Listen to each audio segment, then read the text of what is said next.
Hello and welcome to another exciting episode of The Cheap Dragon Show. I'm Frugal Max, the Cheap Dragon. So a couple of years ago, a upstart global plastic magnate and miniatures company called Wargames Atlantic ran a Game Found campaign, which is kind of like Kickstarter's even nerdier cousin, to fund an army of science fiction bad guys called The Damned. Alongside a whole mess of troopers, Wargames Atlantic created a vehicle, some kind of armored personnel carrier.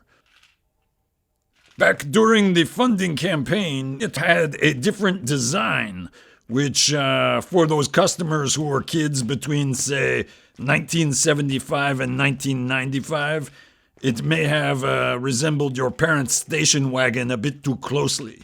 And it was therefore redesigned to this new pizza oven shape. So, on today's episode, we are going to look at Wargames Atlantic's Mauler transport and/or mobile pizza oven and see how many pizzas it could deliver. Take it away! At the Wargames Atlantic Game Found campaign, had an option for getting 3 boxes worth of stuff, and then you would get a bunch of freebie extras if they did well. And so the 3 things that I picked were 3 copies of the vehicle that they created, and then I got a whole bunch of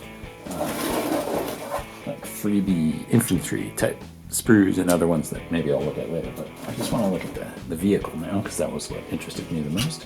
One complete vehicle can be done across 3 separate sprues, and it looks relatively easy to figure out. I'm sure that they will release some instruction manual if they haven't done it already, but I'm curious. I think what I'm going to do is spray paint everything black on the sprue and then clip it out, assemble one, and then give it an undercoat and see what it looks like. I don't have any instructions for it, and I haven't bothered to look online to see if there are any instructions. Let's be honest, even if there were instructions, the odds of him reading them are pretty slim. We've got a prime candidate for the Darwin Awards here, if anybody wants to start a betting pool. But I did notice that the kits, all the little pieces are numbered, so I'm just gonna kind of go with past experience and the numbers on the kit and see if I can figure it out. So to do this, I've got 3 sprues. I've spray painted black to start. I've got a pair of clippers. I got a knife. I've got some new Testors plastic glue, and I bought this just because it says non-toxic, and I thought I'd give that a try and see if it works as well as the toxic kind. And I've also got a few flimsy rubber bands to help hold things together. Past experience building tank kits and things like that, model airplanes, has shown that having some little rubber bands to help hold things in place without putting a huge amount of pressure on them is nice. You don't want like the kind of rubber bands that hold a bunch of stalks of broccoli together. You want the things that'll hold like a flimsy free newspaper in a roll. Here he is clipping the pieces out, trying to read the numbers. After you clip pieces off the sprue, using a knife to clean up the cuts is a good way to make sure the pieces actually fit together. It is also a good way to slice up your fingertips, so be careful. Okay, let's see. Those look like they go together. The question is, do these latches... Yeah, it looks like you slide the latch things together like that. Okay, cool. So that's how that front part goes together, we think.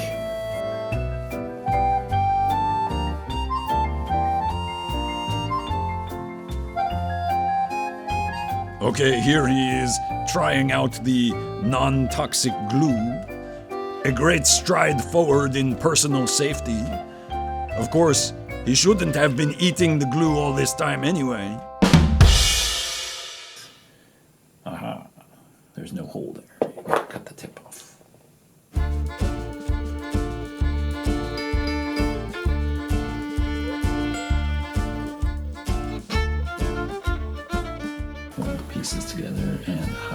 doesn't go down there. Maybe I should have put the floor on.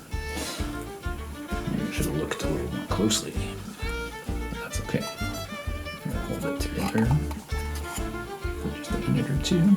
We can even use one of our weak rubber bands to help.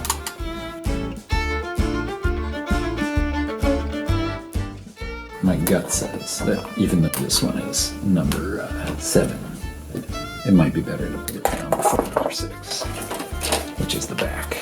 So this goes here.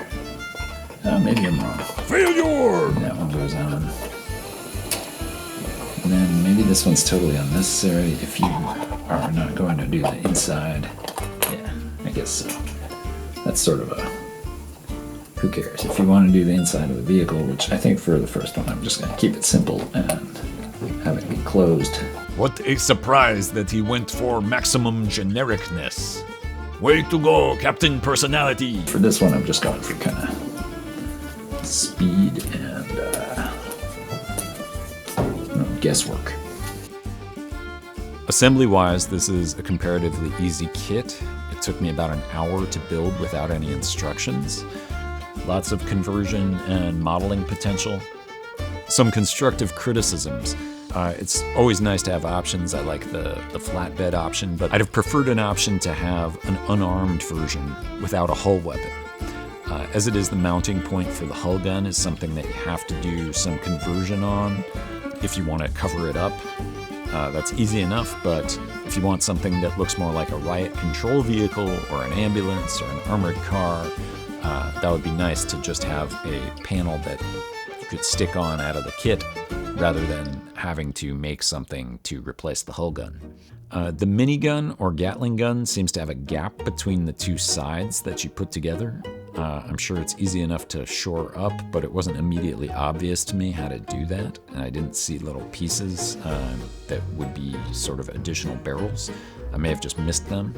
But overall, the Mauler is a really nice kit. It's easy to build, easy to paint, and it should fit into a whole bunch of different games. And now let us see it painted. Ooh.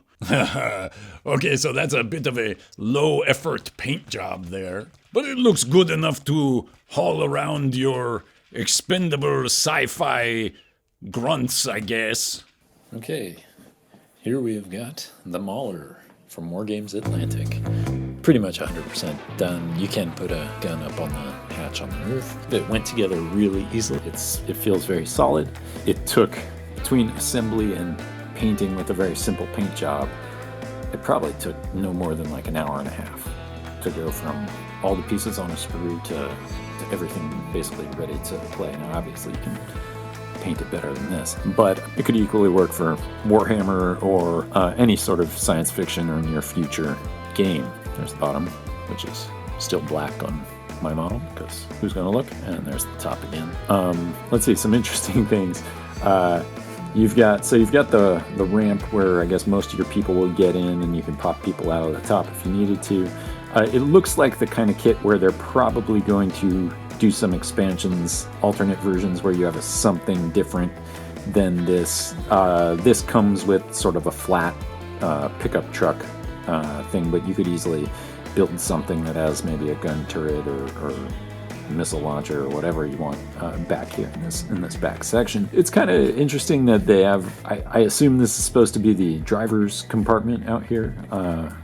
Why it juts forward, I'm not really sure. There's no little side windows for the driver. If the driver were back here, then that window would be a side window, but if they're up here, I don't know. This is to check their blind spot, I guess. The only thing that was a little tricky about the kit was actually putting this little railing bumper thing on the front, just because that is made out of 4 independent pieces that, even that was not hard, but it was just a little fiddly because you have a lot of little pieces to kind of glue at the same time and get to fit together. But it was a really easy kit to put together, and I think it works. I think it's a nice kit, and I think it'll do well for lots of science fiction or near future games. As of the filming of this video, we're not sure what this kit will retail for, but Wargames Atlantic generally has prices in the $35 to $45 range a box.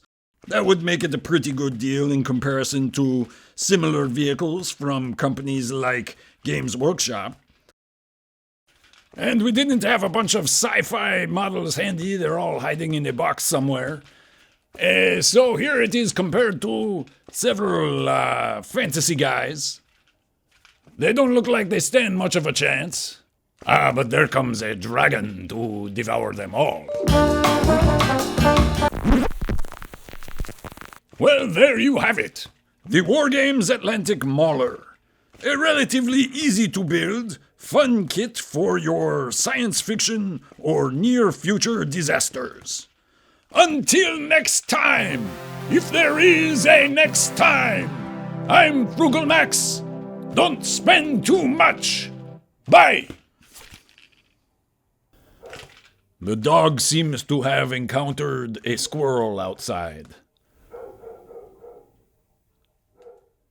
Yeah, I'm sure this will end in a reasonable amount of time. Hey! What are you barking at?